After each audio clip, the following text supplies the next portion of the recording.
Yeah, but I don't know how people were chosen. Was it a lottery system? Was it based on skill or education? Or was it just about money? Yeah, it's very, very large area here. A working class person worked here. They would sabotage it or maybe try to get their family onto the rocket. The collapse was so far gone that nothing could survive here. Hello there and welcome back. Grab a snack and join me on the couch while we explore the spaceport. Or exactly the lore behind the spaceport. I think this was a normal, like we have today, like airports, but for space travel, going to the moon, going to Mars, going to wherever. I think this is gonna be a fun one. Yeah, I don't think this place was meant to be hidden, because here we can see just normal highway leading to the spaceport with normal checkpoints, you know, normal like toll booths or something. Out there is still some abandoned facility, and off in the distance, of course, we can see the wall around the core of the spaceport, which was there to fend off people during the collapse, during the exodus, when some people were chosen to go up to the space station they built here, or parts of it, and then ship them up into space. Yeah, but I don't know how people were chosen. Was it a lottery system? Was it based on skill or education? Or was it just about money? Yeah, but I don't think it was just the elites. It would make sense. I mean, to have a sustainable colony, they need genetic diversity, different traits, different skill levels. Yeah, but if everything was automated, everything was made with robots, they didn't have to do that, and maybe just some few lucky rich people went off, and the Exodus was nothing more than a vanity project. But I think we had enough evidence in Stellamontes that it was more about saving humanity, saving culture, saving as much as you can. But yeah, the wall is proof that obviously most of the people couldn't come up into space, and they had to protect the site where they assembled modules or rockets and then sent them off into space to assemble the space station fully to build the colony ship. And here you can see the collapsed highway around the spaceport, probably like a ring of sorts for traffic to get in and out of the area, which also just confirmed that this place wasn't like a hidden base or a military facility, it was just a normal spaceport. Yeah, having these gas stations and other shops around here. Yeah, this was probably just a normal area, like at the outskirts of some city, because I don't think you would put a spaceport in the center of a town, but like at the outskirts, you know, where usually we find big airports today in our normal cities. But we can also still see the signs of the ecological collapse, just deserts around here. I don't think it looked like that at the time when this place was built or in high use. It just looks desolated now and eroded by time. It's interesting to see these facilities outside the wall. I wonder what facilities were chosen to hide or protect inside the wall, and what facilities were not that necessary. Probably only the most important things were inside the wall, because building this wall, like, probably they had to do it very fast to protect the site before too many people knew what was going on. Yeah, so they had to make some tough choices. But of course, here we can see the barren husk about 100 years after the collapse, when probably raiders, survivors from the underground, after the Sunrise era, decided to take refuge inside the spaceport because they already had this wall. But obviously, as we can see, the collapse wall and this barren that almost got inside, yeah, the wall wasn't enough to protect them. Here we can see these raider buildings attached to the outskirts of the wall.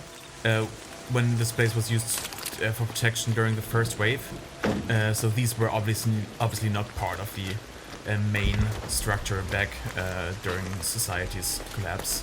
Here we can see the fuel lines, which all lead towards the launch towers, probably for fueling the rockets.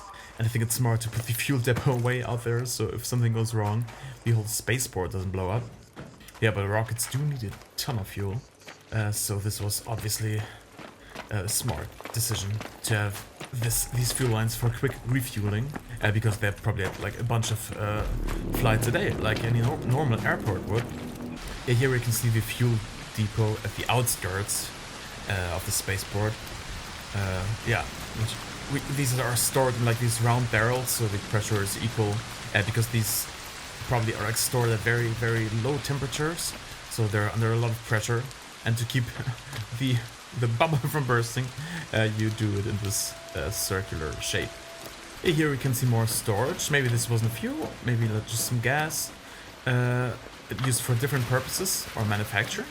Because this is inside the wall, it makes me think that this was more vital than the main fuel depot outside, or maybe this was just for emergency use. Here we have the departure building, the Aventale departure building. It's interesting, this departure building is called the Aventale departure building, but right over there we have another building that said arrival, but also departure. So I think these were like different terminals, like for different space lines, like an airline. And it's interesting, the ARC Regional Spaceport, so is this just a small spaceport, and like bigger spaceports exist in major cities that were even larger, which shows that like space travel was like a very common thing, like air travel is today. The society was much more advanced than we are today. So it's interesting, like it also says like how big of an effort was their Exodus project, how big is that space station, how many people actually got up into space. If it was this common to go into space, probably more people survived than we actually know. And here we have the Vigorosa arrival building, which also says departure on it. So this makes me think this is a different terminal, like for a different space line. The Vigorosa space line, I guess. Yeah, but it's interesting that we have multiple terminals for this one spaceport. So yeah, it's very commercialized. It's a very standard thing to go up into space, if you even can decide what space line you want to choose. Like, which has the better service, like you would now with air travel. Yeah, and of course the magnificent launch towers.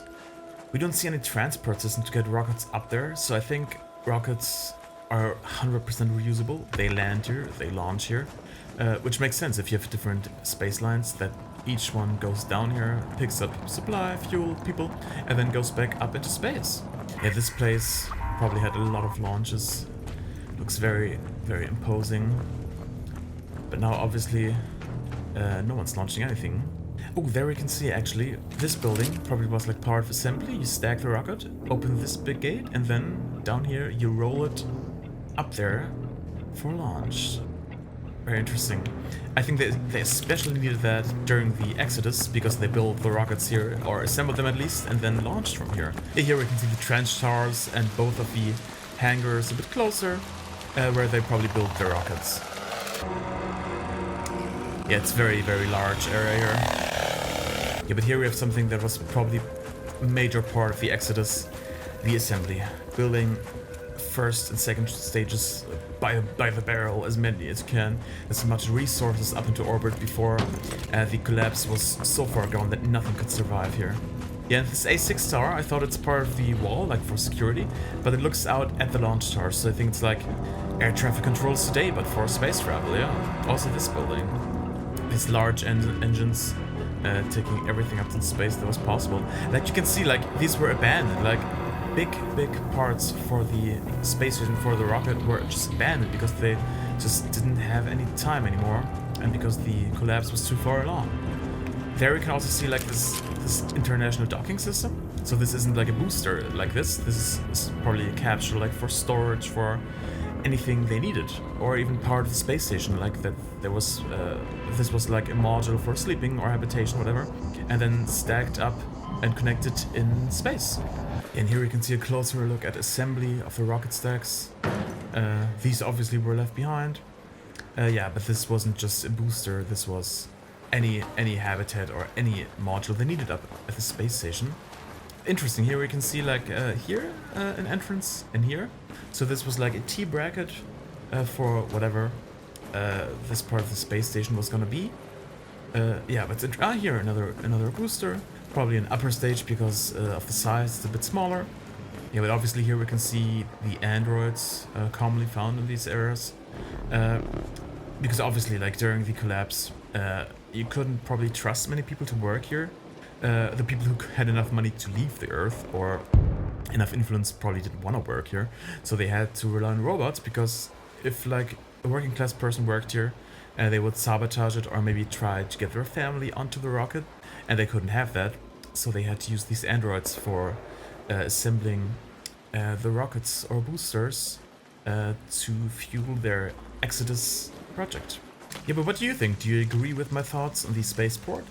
Do you have more theories or anything to add? Let me know in the comments, and I will see you on the next lore video for ARC Raiders. Bye bye!